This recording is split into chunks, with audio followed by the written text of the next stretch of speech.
అందరికీ నమస్కారం అండి. జయకృతత్త ఎస్వీఎస్ ఛానల్కి స్వాగతం సుస్వాగతం. చందమామ కథలను వినాలనుకుంటే ఫస్ట్ మా ఛానల్ని సబ్స్క్రైబ్ చేసుకోండి. ఈరోజు చందమామ కథల్లో కుందనుడు తెలివి అనే చక్కని చందమామ కథ నుండి విందాం. విజయపురి మహారాజు చంద్రసేనుడు మహారాణితో అంతఃపురంలో కొడుకు విద్యాభ్యాసం గురించి మాట్లాడుతూ ఉండగా ఎలా వచ్చిందో ఒక కాకి గవాక్షం నుంచి లోపలికి వచ్చింది. వెంటనే దాసీలు దాన్ని బెదరగొట్టి బయటకు తరిమేశారు. అయితే కాకిని చూస్తూనే రాజుకు ఒక చిత్రమైన ఆలోచన వచ్చింది.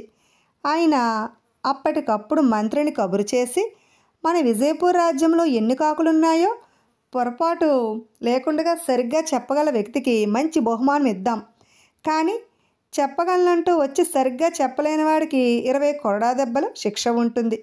ఆలస్యం జరగకుండా ఈ సంగతి రాజ్యం అంతటా చాటింపు వేయించండి అని చెప్పాడు. అప్పుడు మంత్రి ఆ విధంగానే రాజ్యం అంతటా చాటింపు వేయించాడు. వారం రోజులు గడిచినాయి. అయినా ఎవరూ ఈ వింత ప్రశ్నకు జవాబు చెప్పేందుకు ముందుకు రాలేదు. కుందనుడనే యువకుడొకడు విద్య ముగించుకుని ఏదైనా ఉద్యోగం దొరుకుతుందేమో అని రాజధానికి వచ్చి ఈ వింత చాటింపు విన్నాడు. అతడికి ఆశ్చర్యంతో పాటు రాజు చంద్రసేనుడి పరిపాలనా సామర్థ్యం పట్ల అనుమానం కూడా కలిగింది. అతడు రాజ్యసభకు పోయి రాజుకు నమస్కరించి, మహారాజా, నేను చదువుకున్న నిరుద్యోగిని. ఉద్యోగ ప్రయత్నంలో నేను ఎంతో కాలంగా మన విజయపురి రాజ్యంలోని పల్లెలు పట్టణాలే కాక కుగ్రామాలు కూడా తిరిగాను. ఆ కారణం వల్ల నాకు మన రాజ్యంలోని ఒక్క కాకులే కాక కొంగలు, గద్దలు, చిలుకలు, రాబందులు, పిలికిపిట్టలు ఏ సంఖ్యలో ఉన్నాయో స్పష్టంగా తెలుసు. అయితే గుడ్లగోబల సంఖ్య ప్రమాణం మాత్రం చెప్పలేను. అవి నిస్సాజీవులు కదా అన్నాడు. ఆ మాటలకు రాజు చంద్రసేనుడు చిన్నగా నవ్వి, నువ్వు చెప్పేది నిజమైతే నీకు పక్షుల పట్ల ఉన్న ఆసక్తి మెచ్చదగిందే, కానీ ఒక ముఖ్య సంఘటన కారణంగా నేను రాజ్యంలోని కాకుల సంఖ్య మాత్రమే తెలుసుకోదలిచాను అన్నాడు. అప్పుడు ఆ సంగతి చెప్పగలను మహారాజా అన్నాడు కుందనుడు. సరిగ్గా చెప్పలేకపోతే 20 కొరడా దెబ్బలు తినవలసి వస్తుంది అన్నాడు రాజు. అది గుర్తుంది మహారాజా. మన విజయపూర్ రాజ్యంలో ఈ క్షణంలో ఉన్న కాకుల సంఖ్య 3,20,000 అన్నాడు కుందనుడు. అలాగా, సరే, నువ్వు చెప్పిన సంఖ్య సరైందో కాదో ముందు తెలుసుకోవాల్సి ఉన్నది. ఇందుకు ఆయా పట్టణ పల్లెలు అధిపతులకు వర్తమానం పంపుతాను. వాళ్ళు తమ ప్రాంతాల గల కాకుల సంఖ్య తెలుసుకుని నాకు తెలియచేస్తారు అన్నాడు రాజు. మహారాజా, ఈ క్షణంలో మన రాజ్యంలో ఉన్న కాకుల సంఖ్య 3,20,000 అని చెప్పాను. వాటిని మీరు చెప్పిన వాళ్ళు లెక్కించే సమయానికి వాటి సంఖ్యలో కొంత మార్పు వచ్చే అవకాశం ఉన్నది. ఎందుకంటే కాకులు పరమ స్వేచ్ఛాజీవులు. వాటికి దేశాభిమానం లేకపోగా దేశ సరిహద్దుల పట్ల కించిత్తు గౌరవం కూడా ఉండదు. అందువల్ల పొరుగు రాజ్యం నుంచి కొన్ని కాకులు మన రాజ్యానికి వస్తే మన రాజ్యంలోని కాకుల సంఖ్య నేను చెప్పిన దానికి మించుతుంది. అలా కాక మన రాజ్యం నుంచి కాకులు పొరుగు రాజ్యానికి వలసపోతే వాటి సంఖ్య తగ్గుతుంది. ఇలాంటి అవాంతరాలకు నేను బాధ్యుణ్ణి కాను అన్నాడు కుందనుడు. సభికులందరూ కుందనుడు తెలివితేటలకు హర్షధ్వాన్యాల ద్వారా తమ ఆనందాన్ని వ్యక్తం చేస్తారు. కుందనుడు పరోక్షంగా రాజుకు ఈ కాకుల సంఖ్య తెలుసుకోవాలని చేస్తున్న ప్రయత్నం ఎంత పనికిమాలిన సంగతో తెలియచెప్పినట్టు వాళ్ళకు అర్థమైనది. రాజు కూడా అతడి సమాధానానికి ఎంతో సంతృప్తి చెంది, నీకు ఏం బహుమతి కావాలో కోరుకో అన్నాడు చిన్నగా నవ్వుతూ. కుందనుడు ఒక్క క్షణమాగి, క్షమించండి మహారాజా, రాజు ప్రతి నిమిషం ప్రజల యోగక్షేమాల గురించి ఆలోచిస్తూ వాళ్లకు ఉపయోగకరమైన పనులు చేయాలి, అంతేగాని కాలాన్ని నిరుపయోగమైన ప్రశ్నలకు సమాధానాలు కొనుక్కోవడంలో వృధా చేయకూడదు. మన రాజ్యంలోని కొన్ని ప్రాంతాల్లో ప్రజలు నీటి ఎద్దడికి గురి అవుతున్నారు. మరికొన్ని ప్రాంతాల వాళ్లను వరదల బాధలు పట్టి పీడిస్తున్నాయి. ఇలాంటివే మరికొన్ని సమస్యలు. తమరు నిపుణులతో సంప్రదించి వీటికి పరిష్కార మార్గాలు వెతకండి. అప్పుడు నేను నిరుద్యోగిగా ఉండనవసరం లేదు. అదే మీరు నాకు ఇచ్చే బహుమానం అన్నాడు. రాజు ఆ మాటలకు చాలా సంతోషించి, నిన్ను నా ముఖ్య సలహాదారుల్లో ఒకడుగా నియమిస్తున్నాను. రాజ్యం అంతా తిరిగానంటున్నావు కనుక ప్రజల అవసరాలేమిటో నీకు బాగా తెలిసి ఉండాలి. నువ్వనే నిపుణులతో సంప్రదించేటప్పుడు నీలాంటి వాడి సాయం నాకు చాలా అవసరం. ఏమంటావు అన్నాడు. మహారాజా, తమరు నాకెలాంటి బాధ్యత అప్పగించినా అందులో నా శక్తి మేరకు తమకు రాజ్యానికి సేవ చేయగలను అన్నాడు కుందనుడు. అలా అయితే మరొక ముఖ్యమైన బాధ్యత కూడా నువ్వు అంగీకరించవలసి ఉంటుంది. 10 ఏళ్ల ఈడువాడైన నా ఒక్కగానొక్క కొడుకు కుమారపాలుడి విద్యాభ్యాసం ఒక సమస్యగా తయారైనది. వాణ్ణి ఏ గురుకులానికో పంపడం కన్నా నాకు మహారాణికి కూడా ఇష్టం లేదు అని రాజు చంద్రసేనుడు చిరునవ్వు నవ్వుతూ, 15 ఏళ్ల పాటు ఎంతో క్రమశిక్షణతో నేను గురుకులంలో చదివిన చదువు రాజ్యపాలనకు ఏ రకంగా ఉపయోగపడిందో నీవు ఎరిగినదే కదా. పుస్తక జ్ఞానంతో పాటు లౌకిక జ్ఞానంలో కూడా దిట్టమైన నీకు కుమారపాలుడు చదువు సంధ్యల బాధ్యత అప్పగిస్తున్నాను, అంగీకారమేనా అని అడిగాడు. నా మీద ఎంతో నమ్మకంతో కానున్న విజయపూర్ మహారాజుకు విద్యాబుద్ధులు నేర్పే పెద్ద బాధ్యత నా మీద పెడుతున్నారు. ఇందుకు నేను అర్హుణ్ణి అని రుజువు చేసేందుకు సర్వ విధాలా ప్రయత్నించగలను అన్నాడు కుందనుడు. ఈ విధముగా కుందనుడు రాజు అప్పగించిన 2 బాధ్యతలను సమర్థవంతంగా నిర్వహించి రాజు దృష్టిలోనే కాక ప్రజల దృష్టిలో కూడా దక్షత గల వ్యక్తిగా పేరు పొందాడు. ఇప్పుడు మంత్రశక్తులు అనే మరో చక్కని చందమామ కథను విందాం. పట్టు వదలని విక్రమార్కుడు చెట్టు వద్దకు తిరిగి వెళ్ళి చెట్టుపై నుంచి శవాన్ని దించి భుజాన వేసుకుని ఎప్పటిలాగే మౌనంగా శ్మశానం కేసు నడవసాగాడు. అప్పుడు శవంలోని బేతాళుడు, రాజా, ఈ అర్ధరాత్రి సమయంలో హాయిగా నీ సైనానగరంలో అంశతూలికా తల్పం మీద నిద్రించవలసిన వాడివి. భీతి గొలుపై శ్మశానంలో ఎవరు మేలు కోరి తిరుగుతున్నావో నాకు అర్థం కావటం లేదు. రాజులు స్వార్థపరులని, తమకు మేలు చేసిన ఎటువంటి ఉత్తమ మానవుడికైనా నిర్దాక్షిణ్యంగా కీడు చేయగలరని లోకం ఎరిగినదే. ఒకవేళ నువ్వు నీ స్వార్థం కోసం ఎంతగా కష్టాలు కోరుకుంటున్నావా?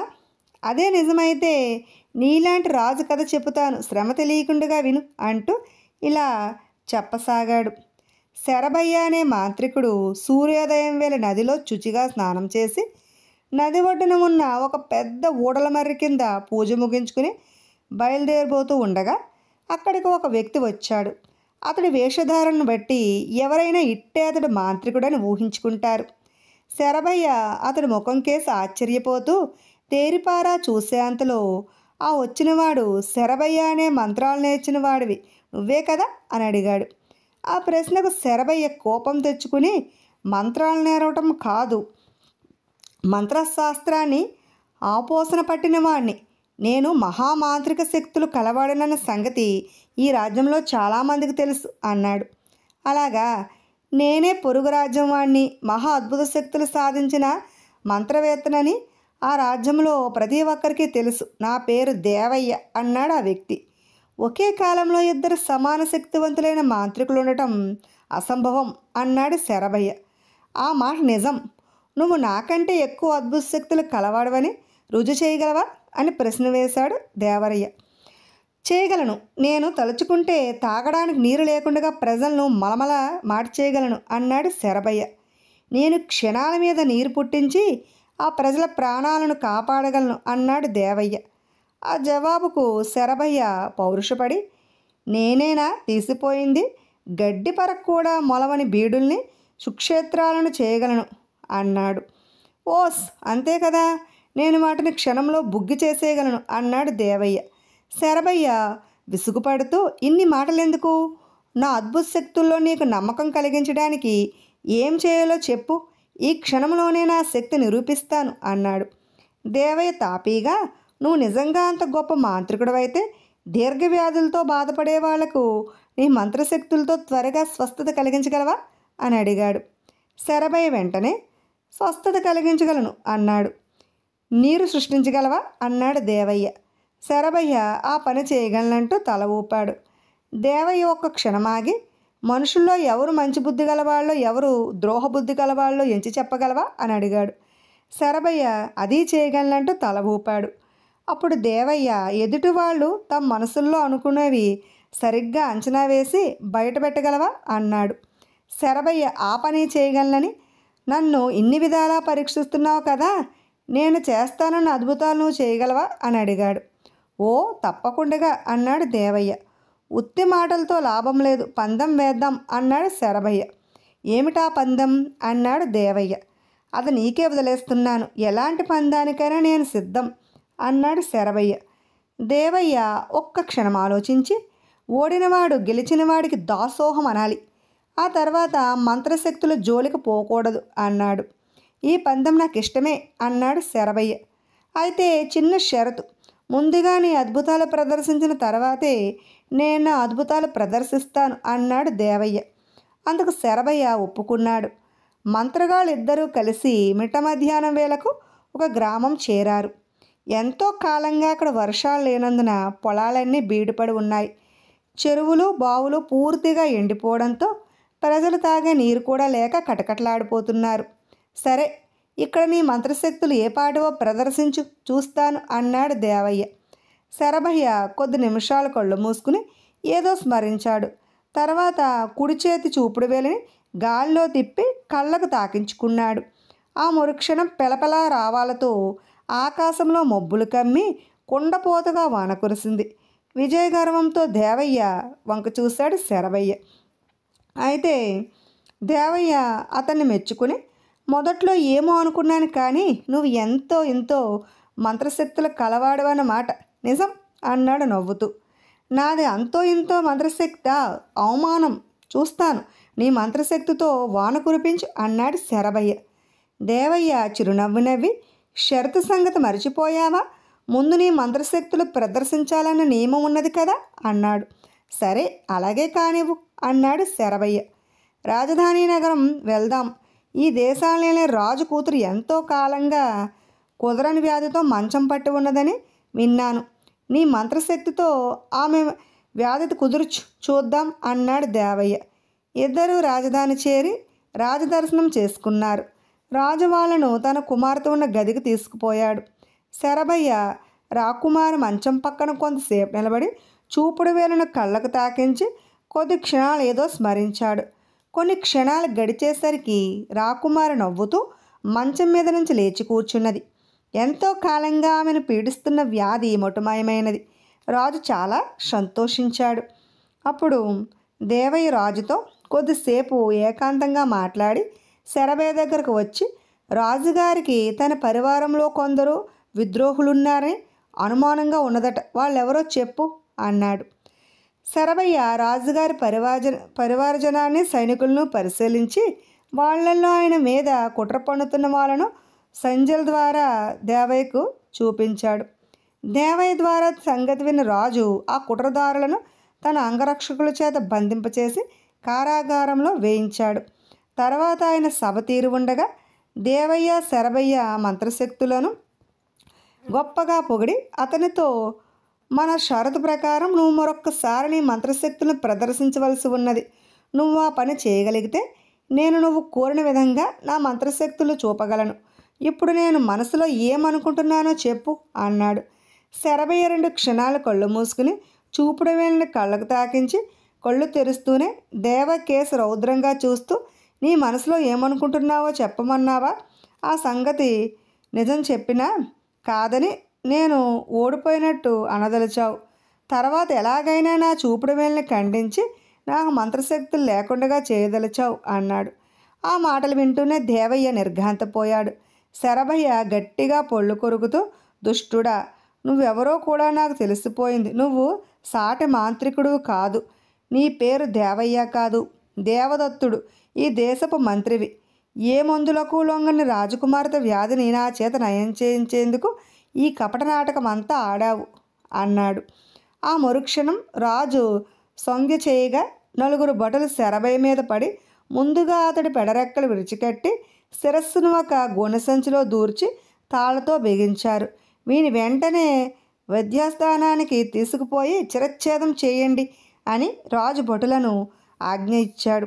భటులు శరభయ్యను అక్కడి నుంచి లాక్కుపోయారు. బేతాళుడి కథ చెప్పి, రాజా, శరభయ్యకు రాజు చిరచ్ఛేద శిక్ష విధించడం అన్యాయం కాదా? ఏ మందులకు లొంగని రాజకుమారి దీర్ఘవ్యాధిని అతడు తన మంత్రశక్తి ద్వారా కుదుర్చాడు. అతడికి ఆగ్రహం కలిగింది రాజు మీద కాదు, సాటి మాంత్రికుడినంటూ అబద్ధాలాడిన మంత్రి దేవదత్తుడి మీద.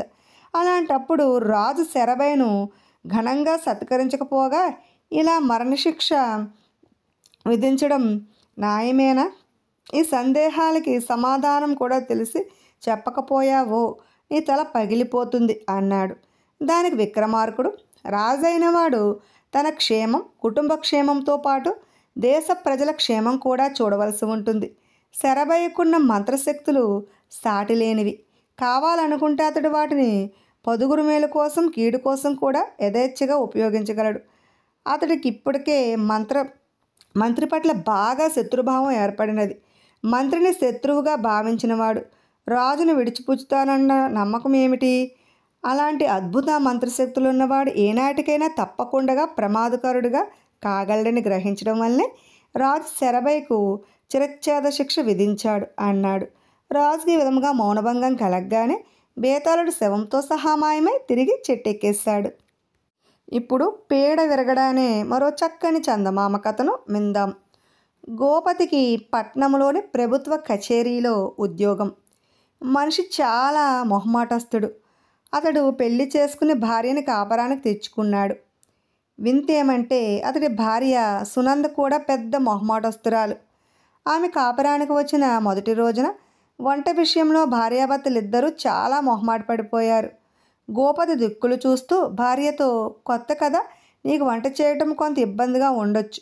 ఈరోజు పూటకూళ్ళ ఇంటి నుంచి భోజనం తెప్పించుకోవడం ఎలా ఉంటుంది అని అడిగాడు మెల్లగా.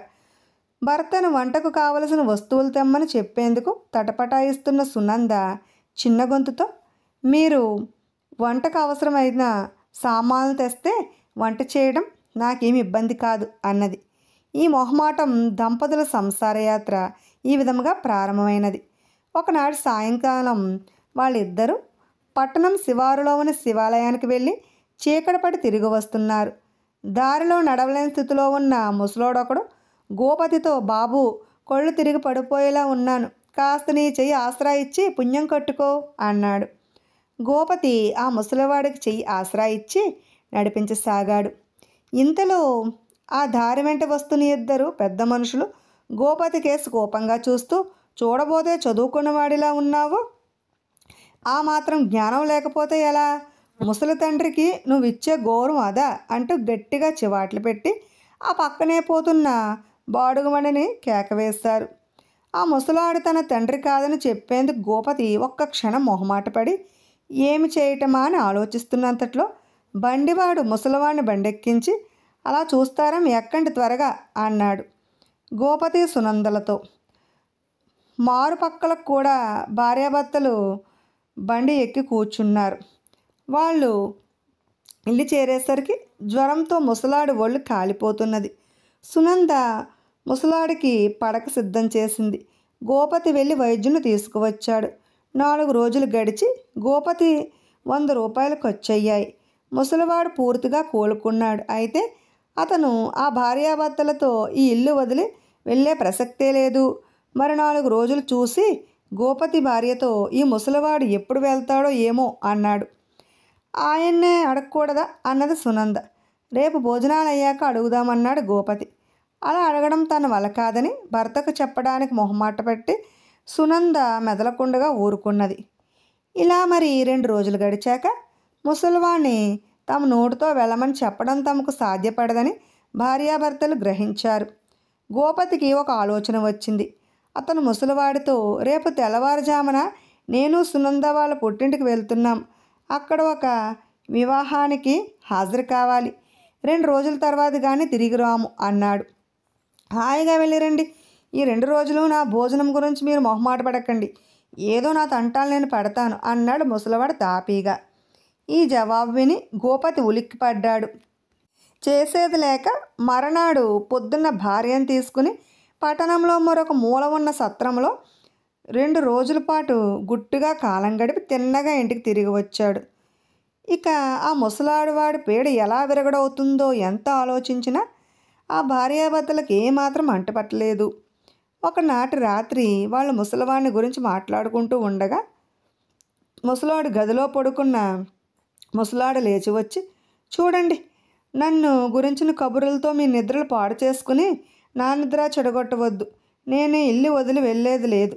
ఆ రోజు రాత్రి నన్ను మీ ఇంటికి తీసుకురాకుండా ఉంటే నేను హాయిగా ఎవరింటి అరుగు మీదనో చచ్చిపోయి ఉండేవాణ్ణి. నన్ను బతికించినందుకు పోషించే భారం కూడా మీదే. కాదంటారా? ఇప్పుడే వెళ్ళి మీ పెరటి బావిలో దూకి చస్తాను అని చెప్పి వెళ్ళి పడుకున్నాడు. ముసలివాడు బతుకున్నంత వరకు వాడి పోషణ బాధ్యత తమకు తప్పదని ఆ భార్యాభర్తలు గ్రహించారు. జీతం డబ్బుల్లో నెలకు దాస్తున్న 100 రూపాయలు ఖర్చు పెట్టేస్తాను. ఒకవేళ మా నాన్న బతికి ఉంటే ఈ ఖర్చు ఎలాగో తప్పేది కాదు కదా అన్నాడు గోపతి. ఇద్దరికీ ఎలానూ వంట తప్పదు. పోతే మరి 4 గుప్పెళ్ళ బియ్యం, ఇన్ని కూరగాయలు, ఇంత కూరాకు వంట చేయటం ఏమంత శ్రమ కాదు అన్నది సునంద. ఆ రోజు గోపతి కచేరీకి వెళ్ళగానే అనుకోకుండా సునంద స్నేహితురాలు నందిని వచ్చింది. సునంద వెళ్ళి తన అన్నగారి పెళ్ళి ఒకే రోజు జరగడంతో నందిని సునంద పెళ్ళికి రాలేకపోయినది. ఇప్పుడు ఆమె స్నేహితురాలి కొత్త కాపురం ఎలా ఉందో చూసిపోదామని పన్నుగట్టుకు వచ్చింది. నందినిని చూసి చాలా ఆనందపడింది సునంద. వాళ్ళు ఆ కబుర్లు ఈ కబుర్లు మాట్లాడుకోసాగారు. కొద్దిసేపు తర్వాత ముసలాడు వాళ్ళ దగ్గరకు వచ్చి సునందతో, ఈ చచ్చు కబుర్లు ఎప్పటికి ముగిసేటట్టు, నాకు భోజనం వడ్డించేట లేనట్ట అంటూ విరుచుకుపడ్డాడు. సునంద మారు మాట్లాడకుండా పోయి ముసలివాడికి వడ్డన చేసింది. వాడు తినడం ప్రారంభిస్తూ, ఈ సొరకాయ కూర అంటే నాకు ఇష్టం ఉండదని నీకు 1,00,000 సార్లు చెప్పాను. అయినా నా కోసం మరో కూర చెయ్యవు అని కోపంగా విసుక్కుంటూ తినడం ముగించి పోయి పడుకున్నాడు. ఇది విన్న నందిని సునందతో, చూడబోతే మీ మామగారు మహా కోపిష్టిలా ఉన్నాడు. మీ ఆయనకు కూడా ఈ లక్షణాలు రాలేదు కదా అన్నది.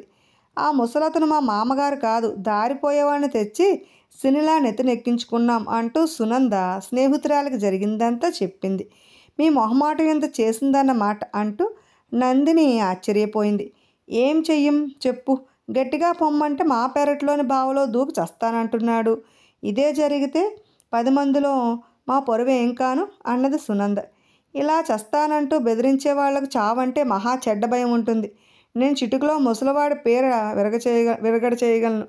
నువ్వు నేను చెప్పేదానికి అడ్డు చెప్పక సరేనని తల ఊపితే చాలు అన్నది నందిని.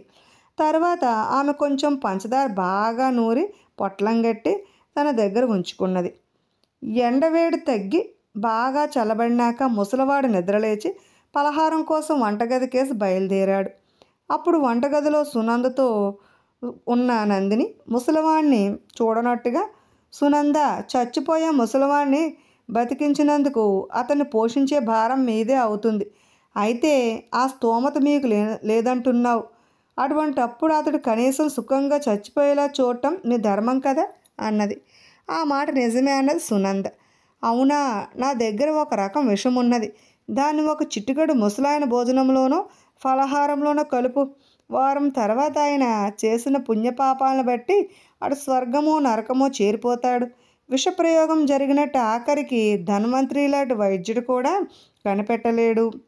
ముసలాయనకు కూడా ఏమాత్రము బాధ తెలియదు అంటూ నందిని తన దగ్గర ఉన్న పంచదార పొట్లాన్ని సునందకి ఇచ్చింది.